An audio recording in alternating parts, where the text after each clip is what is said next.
Saudara, kita awali Aceh hari ini. Dua unit rumah di Gampung Ujung Drin, Kecamatan Merebbo, Kabupaten Aceh Barat, ludes terbakar. Tidak ada korban jiwa dalam peristiwa tersebut, namun untuk kerugian material saat ini masih dilakukan penghitungan oleh petugas. Dua unit rumah di Gampung Ujung Drin, Kecamatan Merebbo, Aceh Barat terbakar pada Rabu dini hari. Badan Penanggulangan Bencana Daerah atau BPBD Aceh Barat mengerahkan sebanyak 4 unit mobil pemadam kebakaran untuk menjinakkan api. Tidak ada korban jiwa dalam peristiwa tersebut, namun kerugian masih dilakukan penghitungan. Kepala BPBD Aceh Barat, Jamal Mirda mengatakan, pemadaman berhasil dilakukan setelah tim BPBD bekerja sekitar 40 menit.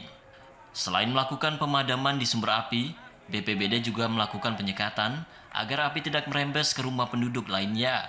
Kebakaran di Kampung Ujung ini mengakibatkan dua unit rumah yang hangus parah.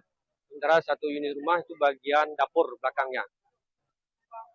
Kita turunkan armada 4 unit.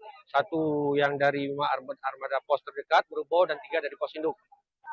Dari hasil pengamatan identifikasi memang tidak ada kita temukan korban jiwa. Hingga saat ini belum diketahui penyebab kebakaran yang terjadi di kawasan padat penduduk itu.